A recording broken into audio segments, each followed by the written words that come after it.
We previously defined the cost function j. In this video, I want to tell you about an algorithm called gradient descent for minimizing the cost function j.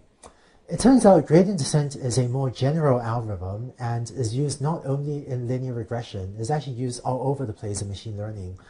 And later in the class, we'll use gradient descent to minimize other functions as well, not just the cost function j for linear regression.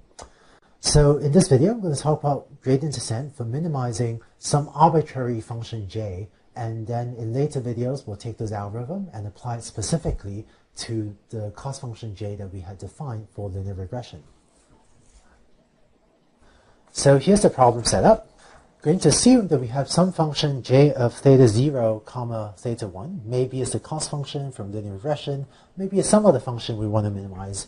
And we want to come with an algorithm for minimizing that as a function of j of theta 0, theta 1. Just as an aside, it turns out that gradient descent actually applies to more general functions. So imagine if you have a function that's a function of j of theta 0, theta 1, theta 2, up to, say, some theta n, and you want to minimize theta 0, you minimize over theta 0 up to theta n of this j of theta 0 up to theta n.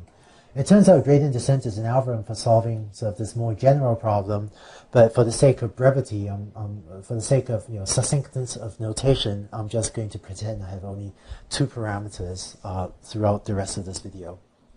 Here's the idea for gradient descent.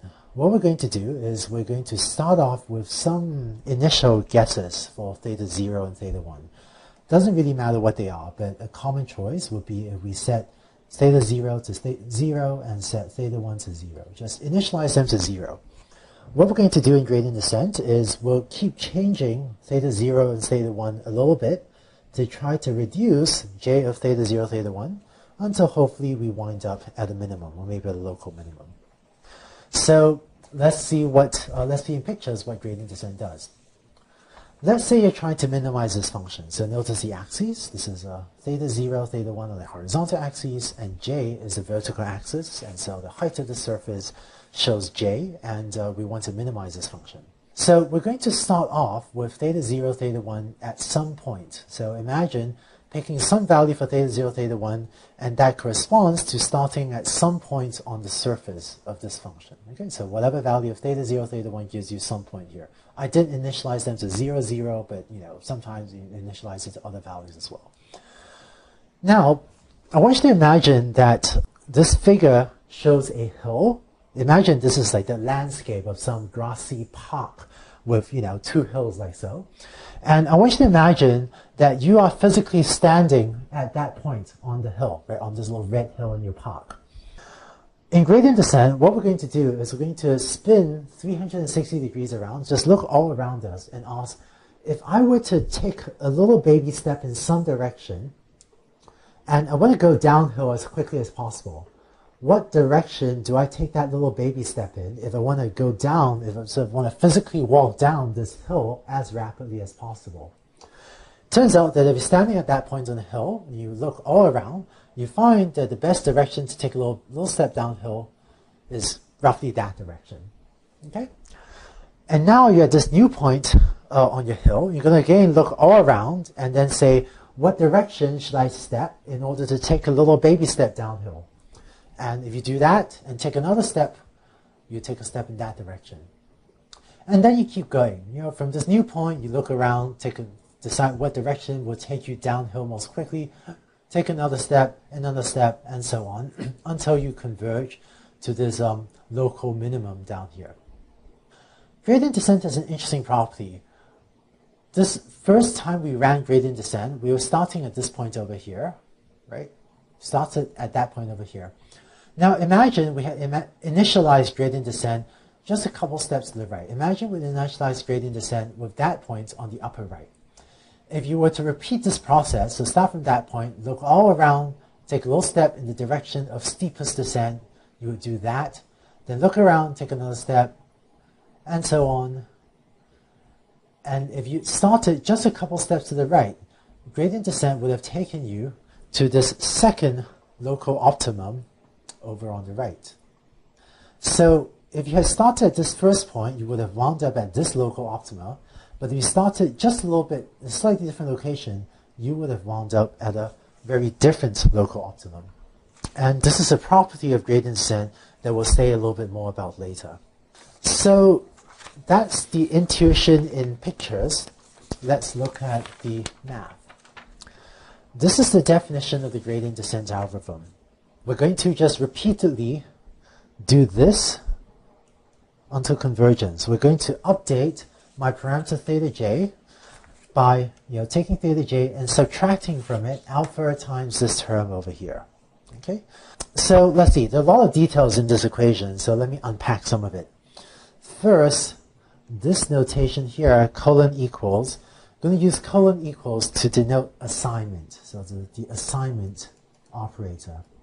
So concretely, if I write A colon equals B, what this means is it means, in a computer, this means take the value in B and use it to overwrite whatever value is A. So this means set A to be equal to the value of B. Okay, so it's assignment. And I can also do A colon equals A plus 1. This means take A and increase its value by 1. Whereas in contrast, if I use the equal sign, if I write A equals B, then this is a truth assertion. Okay, so if I write A equals B, then I'm asserting that the value of A equals to the value of B. Right? So the left-hand side, that's a computer operation where you set the value of A to a new value. The right-hand side, this is asserting, I'm just making a claim that the values of A and B are the same. And so whereas I can write A colon equals A plus 1, that means increment A by 1.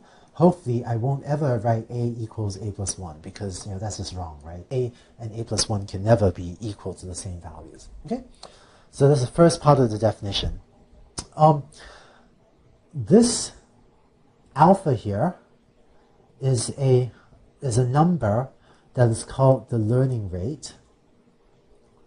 And what alpha does is it basically controls how big a step we take downhill with gradient descent. So if alpha is very large, then that corresponds to a very aggressive gradient descent procedure where we're trying to take huge steps downhill.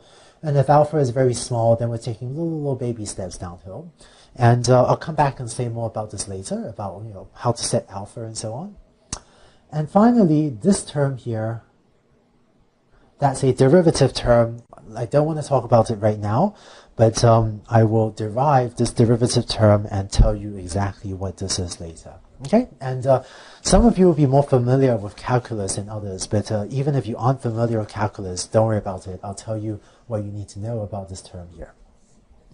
Now, there's one more subtlety about gradient descent, which is in gradient descent, we're going to update, theta 0 and theta 1, right? So this update takes place for j equals 0 and j equals 1. So you're going to update theta 0 and update theta 1.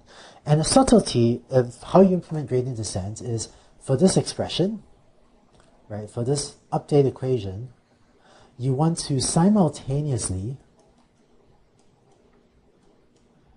update theta 0 and theta 1.